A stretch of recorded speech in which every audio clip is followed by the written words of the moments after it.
lo dijo en la primera hora. Muy bien, 7:40 en la mañana. Me explayé en el comentario de esta mañana, en la primera parte de este espacio, sobre los temas de la salud. Una vez más, muy dolidos, creo que hablo por muchos, sobre lo que pasó con el fotoperiodista Lucho Mariño, una batalla de 2 años contra el cáncer, pero sobre todo el relato de la indolencia del Estado, un Estado que no provee, un Estado que no atiende, un Estado indolente. Es lo que está pasando, perdónenme, pero es tal cual, un Estado indolente. No le maticemos, no tratemos de adornarle las cosas, es un Estado indolente. Cuando usted va al hospital, ya va al Eugenio Espejo, o va al hospital Enrique Garcés, o va a los hospitales del IES, al Carlos Andrade Marín, y no hay medicinas, es un Estado indolente. Perdóneme, pero es así, un Estado indolente.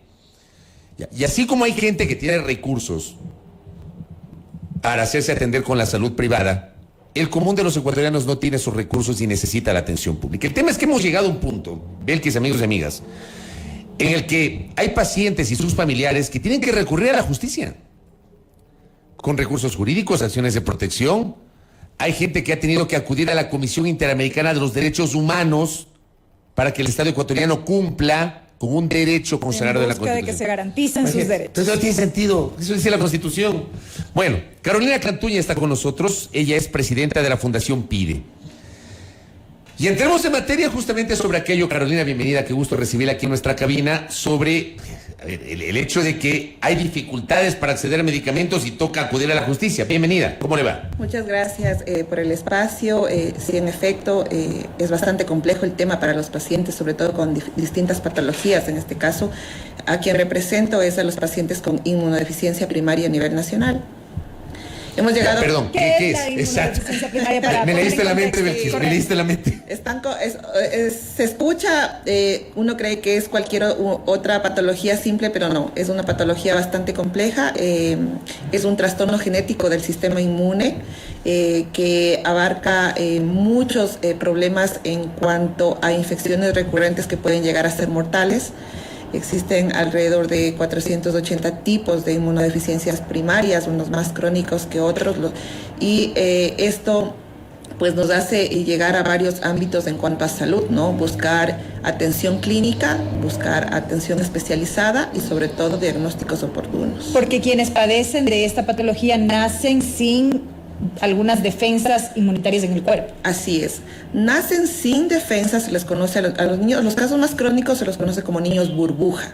Es decir, que nacen sin sistema inmune y que su probabilidad de vida es muy corta. Son más vulnerables.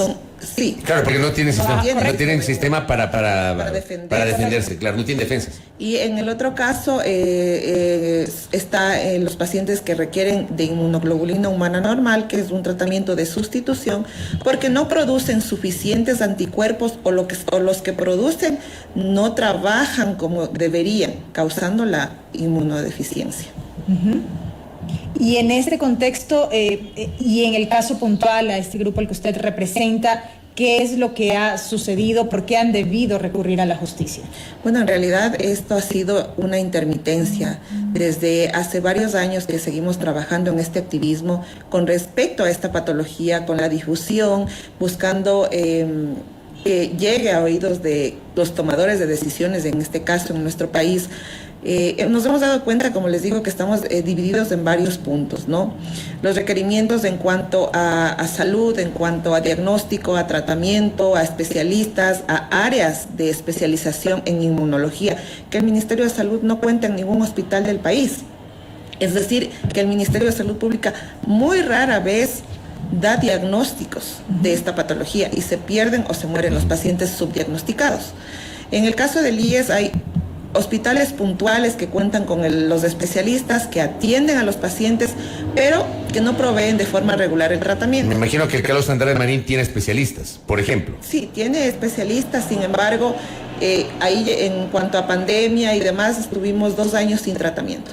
2 años que los pacientes ya empezaron a ingresar a hospitalización, dañaron más su sistema orgánico. ¿Por qué? Porque tantas infecciones causa problemas respiratorios, gástricos, de piel, de vías urinarias, dependiendo del agente infeccioso que el paciente acoge por la falta de defensas.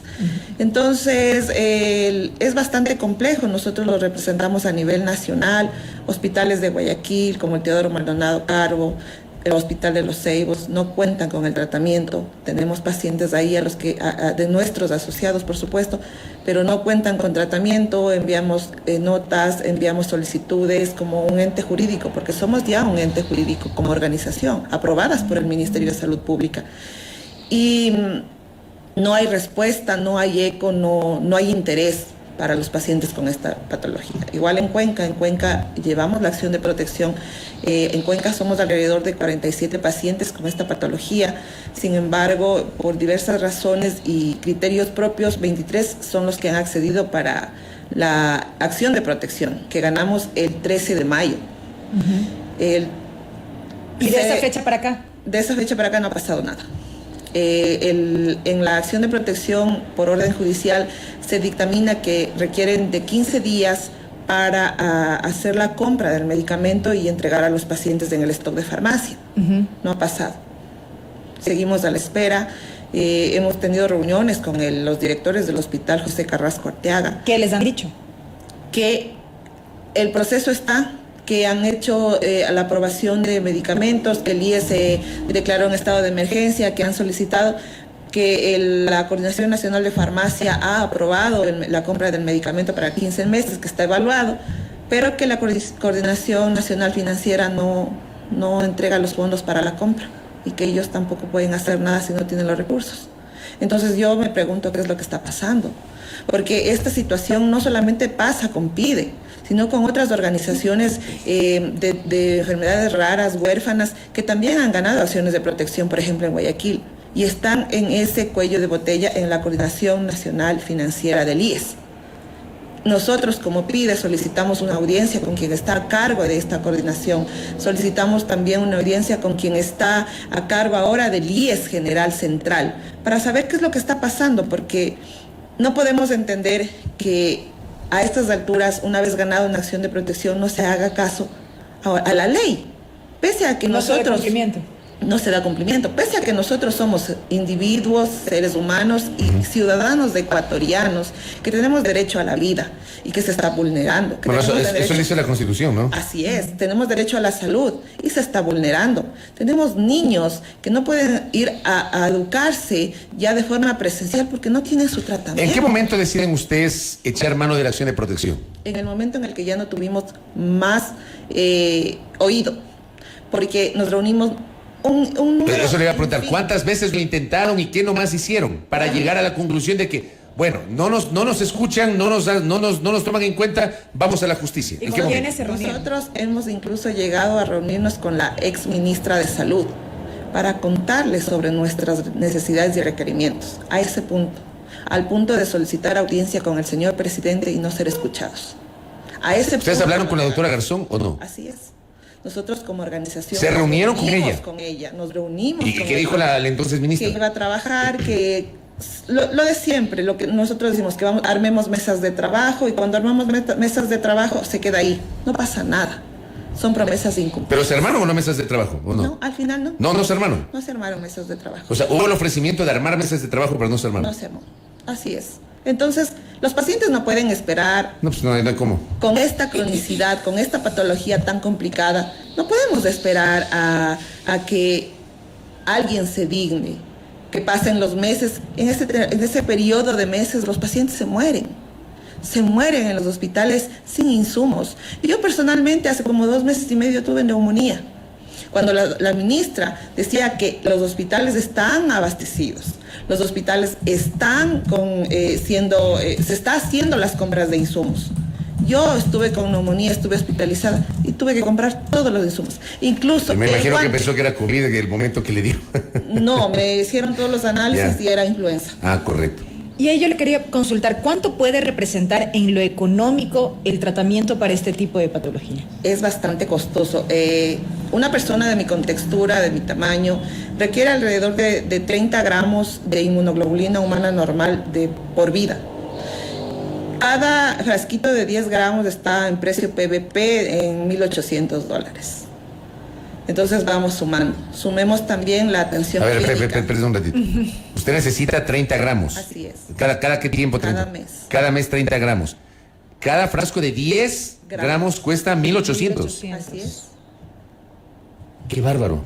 No puedo comprarla. No, es imposible. Estamos hablando de más de $5,000 mensuales. Claro. Mensuales que el paciente no puede comprar. Es y una que barbaridad. es una norma del Estado acogernos como pacientes vulnerables, que tampoco tenemos ese espacio. El Estado, por ejemplo, en su caso, en lo que usted está señalando, en este caso de los 30 gramos de este medicamento que cuesta $1,800 cada 10 gramos, necesitaría 5,000. ¿El Estado ese medicamento le puede dar? Claro que sí, está en la obligación de entregarnos ese medicamento. ¿Y qué Una vez respuesta ha recibido? Que no hay. Esa es La respuesta es no hay. No hay. No hay en stock, no hay recursos. No hay recursos para adquirirlos. Para adquirirlos. Pese a la presión que hemos hecho. Es un derecho. El Estado no me puede negar mi derecho a seguir con vida. Y es lo que está haciendo. Dios santo, pero es que, oiga, ¿quién tiene $5,000 mensuales para comprar un medicamento? O sea, de verdad que estoy impresionado. Y eso, como les digo, la falta de tratamiento pues ya nos causa crisis bastante complejas como infecciones crónicas que nos pueden llevar a la muerte. Y no estamos hablando solamente de personas adultas, estamos hablando de niños, claro, de bebés que requieren este tratamiento y que se están muriendo, que se están infectando, que están quedando con deficiencias orgánicas por la falta de tratamiento. Y que quizá a futuro no puedan llegar a ser funcionales, pero sí a recibir un carnet, que también nos han negado, por supuesto. ¿El carnet De discapacidad. ¿Por qué les han negado? Porque nosotros solo tenemos una enfermedad genética. No nos falta un ojo, una pierna, un brazo. Les negaron el carnet de Así discapacidad. es. Personalmente ingresé al pilotaje de una aprobación y nosotros no somos aprobados con el baremo actual con el que están calificando. Para las personas con inmunodeficiencia primaria no hay calificación. Esto también hicieron conocer a las autoridades en su Por momento. supuesto que sí. Pues que es un horror lo que está relatando. ¿Sabe por qué me da más indignación con lo que usted acaba de decir, el tema del carnet? Por este escándalo respecto del negociado del reparto de carnets de discapacidad en medio de la pandemia, sobre lo cual ya nadie habla, ¿no? Nadie habla. O sea, aquí se habló de una irregularidad que vamos a investigar, que se suspende, que se anulan esos carnets, y nadie habla.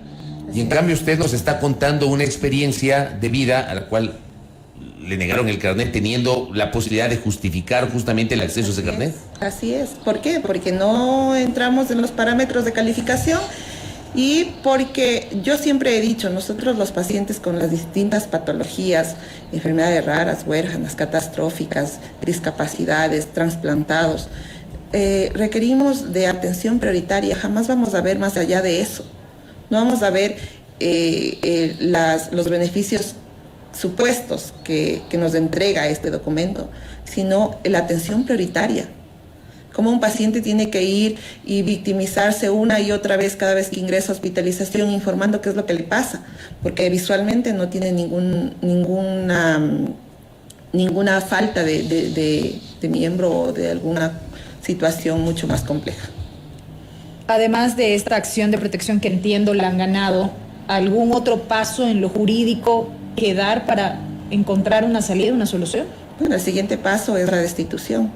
Pero entendemos que la destitución poco o nada afecta va a cambiar esta realidad. Exacto, esta situación. Y sobre todo porque nosotros hemos solicitado audiencia con quienes están a cargo de las instituciones. No hay oído. Y ahora yo me pregunto, ¿dónde están los derechos humanos? ¿Dónde están los derechos humanos para las personas que padecemos de estas patologías? Nosotros necesitamos el apoyo inmediato. Es urgente, es una emergencia para las personas con estas patologías. Estamos muriendo. Y en muchas ocasiones yo, como criterio personal, he pensado, al Estado le conviene que muramos. Le conviene, porque no tiene que gastar. Pero nosotros somos hijos, somos hermanos, somos padres, somos madres. ¿Cuántas acciones de protección han presentado? Hemos presentado una, la cual ganamos de lleno y ¿Esa dónde la presentaron? En Cuenca. Ya, esa la ganaron. Esa la ganamos. ¿Cuándo la presentaron? ¿Cuándo la ganaron? ¿Cuándo fue emitido el fallo? El 13 de mayo Ya. fue emitido el fallo. ¿Y qué pasó luego de que se emitió el fallo? Nada. Nada. junio, julio, agosto, 3 meses. Seguimos sin el tratamiento en el hospital. O sea, no se cumple con la acción de protección. No se cumple. ¿Qué decía la acción de protección? Que deben hacer la compra inmediata con el lapso de 15 días para la entrega del medicamento al número de pacientes que ganó la acción de protección. ¿Qué son cuántos? 23. ¿Y en los casos de Quito y Guayaquil? En los de Quito, actualmente el Hospital Ana de Marín sí cuenta con el tratamiento, ya llevan 3 meses aplicándose su tratamiento, hay un stock para 15 meses, siempre estamos nosotros monitoreando que no haya ese desabastecimiento, ya que este medicamento es bastante noble e incluso se lo utiliza para otras patologías y para pacientes crónicos con COVID. Ahí fue donde se acabó el stock para los pacientes con inmunodeficiencia primaria. ¿Y estos 15 meses, para cuántos pacientes estamos hablando aquí, solo en Quito? En Quito son alrededor de 8 a 10 pacientes, porque tenemos pacientes también en el Hospital Pediátrico Vaca Ortiz, pero el hospital no cuenta con el tratamiento tampoco. Acá me escriben, ¿no? Y le agradezco al jurista, al profesional del derecho, cuyo nombre me lo reservo, que está en sintonía. Me dice justamente que en este momento la Corte Constitucional está analizando casos de acciones de protección donde se ha dispuesto la adquisición de medicinas para enfermedades crónicas, huérfanas y raras. Incluso unificaron todos los procesos y seguramente dictarán una sentencia vinculante. O sea, de obligatorio cumplimiento. Claro, habría que esperar la sentencia de la Corte Constitucional, pero las acciones de protección también son de obligatorio cumplimiento, claro, pues. Por supuesto. O sea, y usted nos dice que se dictó en mayo una acción de protección para beneficiar a 23 pacientes. Han pasado 3 meses. Cuando esa acción de protección da un plazo de 15 días, pasan 3 meses y no ocurre absolutamente nada. Absolutamente nada. No hay tratamiento para este grupo de pacientes. Ahora, ¿qué van a hacer ustedes entonces frente a esta situación? ¿Qué pretenden hacer? ¿Cuál es la vía? ¿Cuál es el camino que ustedes han pensado? Pues el siguiente paso, como lo digo, es destitución. E iremos escalando de acuerdo a lo que corresponde de forma legal. Pero también es como que un desgaste, porque ya estamos agotados de que ni siquiera la ley se cumpla en este país. Eso es lo que más nos agota. Qué barbaridad, Ria, qué relato que usted nos ha dado. ¿Usted cómo está? ¿Su salud cómo está en este momento? Bueno, mi salud va deteriorando. Como les digo, tuve una neumonía que dejó un poco de secuelas. Trato de ser optimista. Pero usted, por ejemplo, nos decía del medicamento que necesita 30 gramos al mes, de este medicamento, o sea, necesita $5,000 y pico al mes. ¿Se está administrando el medicamento? No. Hemos conseguido como organización, como fundación, pide varias donaciones que se los entrega a los pacientes que están en situación más crónica.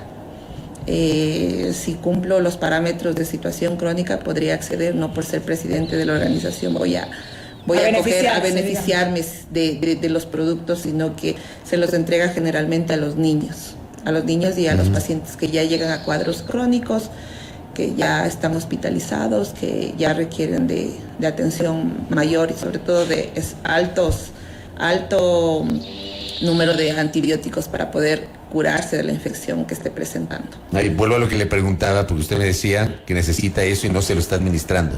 No. Su salud se está deteriorando, me dice. Por supuesto. ¿Y la neumonía le dejó las secuelas? Sí.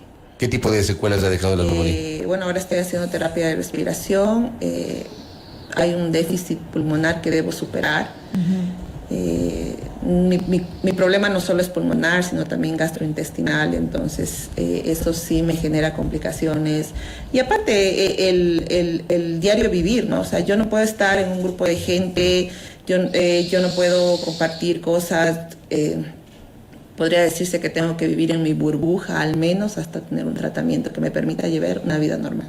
¿El tratamiento requiere únicamente de este tipo de medicamento, me refiero a la patología que padecen, o amerita de medicamentos complementarios?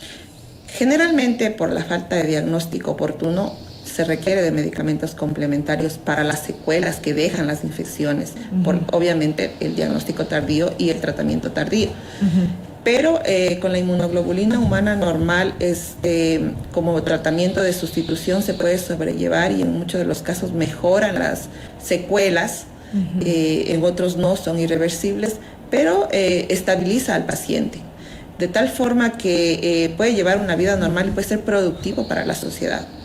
Cuando no tiene tratamiento, cuando no tiene el seguimiento clínico, cuando no tiene un diagnóstico oportuno, no es viable para la sociedad porque, como les digo, tiene que estar en su burbuja, al menos para no infectarse y morir.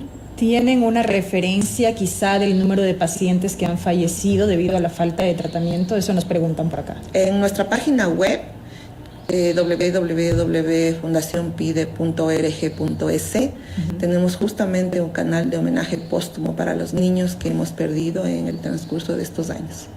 Qué barbaridad, oiga. Ojalá que lo que usted acaba de señalar tenga eco, ¿no? Tenga eco, por eso le hemos invitado con todo gusto para que usted relate esta situación tan crítica que están enfrentando los pacientes. Gracias, Carolina, por el tiempo. Muchas gracias a ustedes también por el espacio y pues sobre todo de hacer eco de nuestras necesidades y requerimientos. Con todo gusto. Gracias a Carolina Cantuña, ella es presidenta de la Fundación PIDE, hablando sobre el viacrucis de muchos pacientes que no tienen acceso al medicamento. A mí me ha dejado loco, Belkis, lo que ha relatado Carolina sobre lo que ella necesita mensualmente, el costo de lo que implica la falta de acceso a medicamentos. Se emiten acciones de protección para que vean porque uno cuestiona las acciones de protección, ya. Para las cosas que sí se necesita, ya, que se proteja la garantía constitucional, porque para eso debe servir la acción de protección. Ya, no para los asambleístas, no para el superintendente de bancos designado, no. Las acciones de protección es para eso, para las garantías, para el cumplimiento de las garantías constitucionales. Resulta que hay pacientes que reciben una acción de protección y no la cumplen, para que vean las inequidades en este país. Gracias a nuestra invitada Carolina Cantuña, presidenta de la Fundación PIDE.